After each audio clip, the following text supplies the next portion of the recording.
Stephen Hawking نے ساری دنیا کو حیران کر دیا تھا جب عین شباب میں موٹر نیورون ڈیزیز نے اس کے سارے جسم کو فالج زدہ کر کے کیمبرج یونیورسٹی کے اس پروفیسر کو بیکار کر دیا، مگر وہ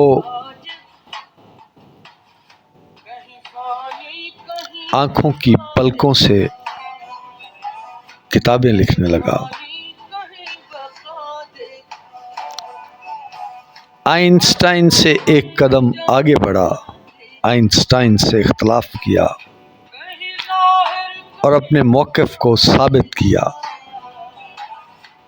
آئنسٹائن کا خیال تھا بلیک ہولز میں گریوٹی کی فورس اتنی زیادہ ہے کہ اس میں سیارے ستارے ٹوٹ کر سما جاتے ہیں، حتیٰ کہ روشنی کی شعاعیں بھی اس میں گم ہو جاتی ہیں، اور اسٹیفن ہاکنگ نے ریاضیاتی طبیعیات سے ثابت کیا کہ بلیک ہول سے شعاعیں نکلتی ہیں جس سے کائنات میں بہت بڑی بڑی تبدیلیاں رونما پیدا ہو رہی ہیں۔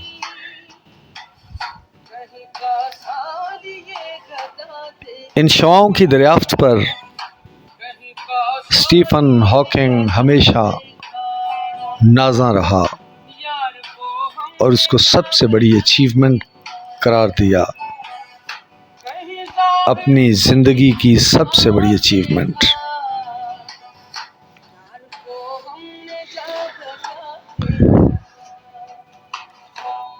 آئنسٹائن نے کہا اس کائنات کو 4 فورسز چلا رہی ہیں۔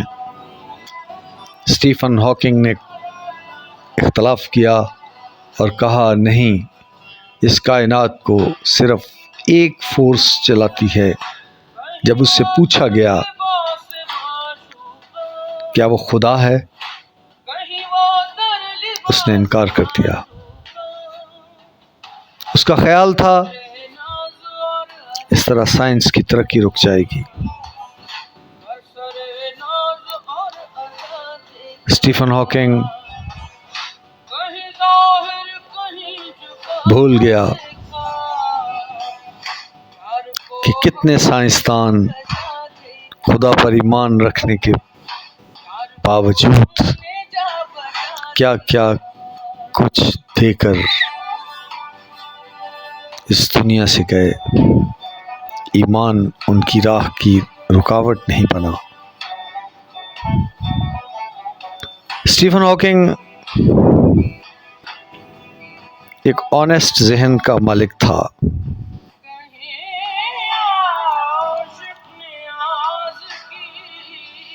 مگر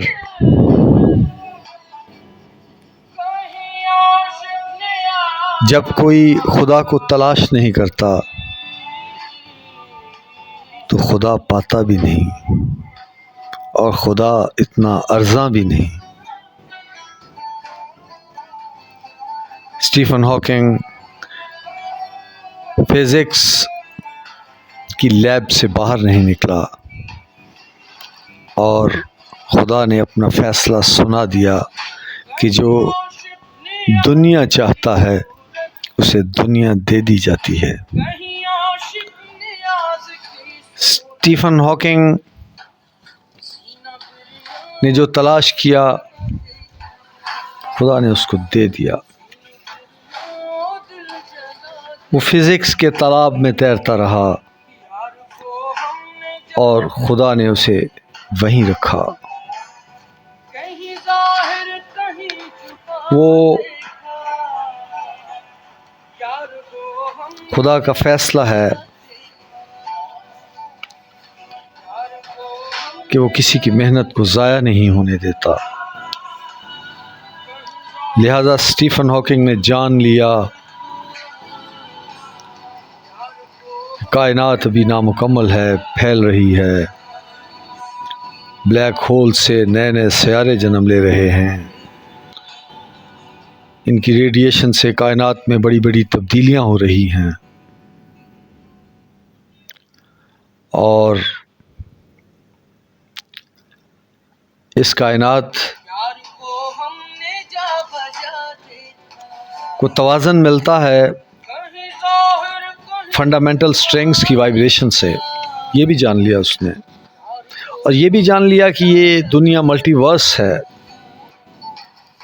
اور یہ بھی جان لیا کہ اس میں گریویٹیشنل پارٹیکلز بنتے ہیں جس کی وجہ سے گریوٹی جنم لیتی ہے، اور یہ بہت بڑی دریافتیں تھیں، مگر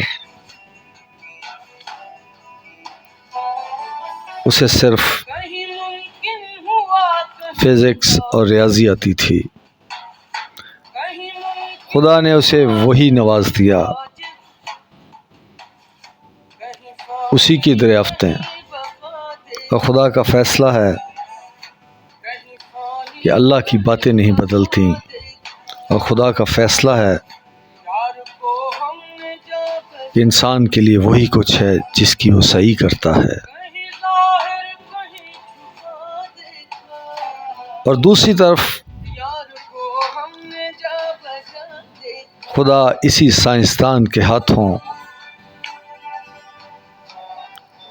قرآن حکیم کی باتوں کو سچ ثابت کرواتا رہا کہ جو دنیا چاہتا ہے اسے دنیا دے دی جاتی ہے۔ اب دیکھیے، اسٹیفن ہاکنگ کو بی بی سی نے 2002 میں برطانیہ کے 100 بڑے بریٹنز کی لسٹ میں شامل کیا۔ 2006 میں اسے رائل سوسائٹی نے کوپلے میڈل دیا۔ 2009 میں امریکہ کا سب سے بڑا سیولین ایوارڈ دے دیا گیا۔ 2013 میں روس نے اسپیشل فنڈامنٹل فزکس پرائز اس کے نام کر دیا۔ برطانیہ نے اس کی ڈیتھ پر ایک سکہ جاری کیا، 50 پینس، اور اس پر اسٹیفن ہاکنگ کا نام لکھا تھا۔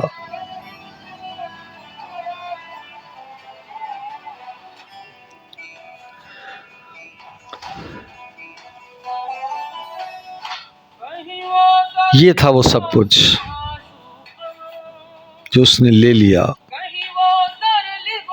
یہ سب ایوارڈ اب اس کی الماریوں میں سجے ہیں، اور وہ خدا کے حضور جا چکا۔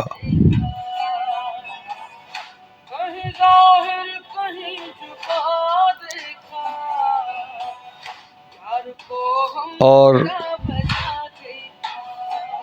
اسٹیفن ہاکنگ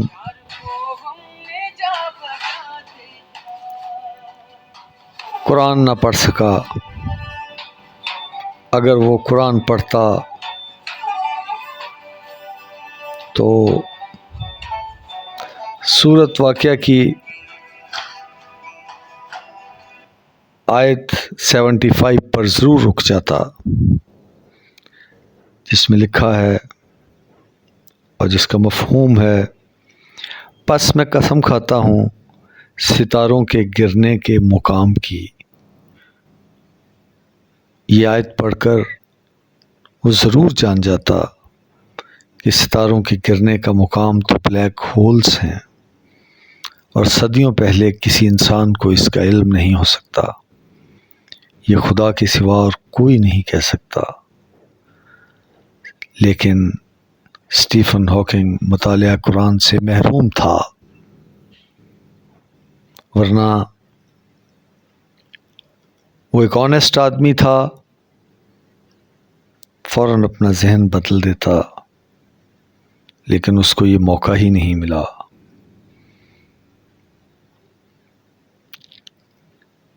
اسی طرح آج مسلمان قرآن عربی زبان میں پڑھ کر بند کر دیتے ہیں، اور ساری زندگی جان نہیں پاتے کہ قرآن میں کیا لکھا ہے۔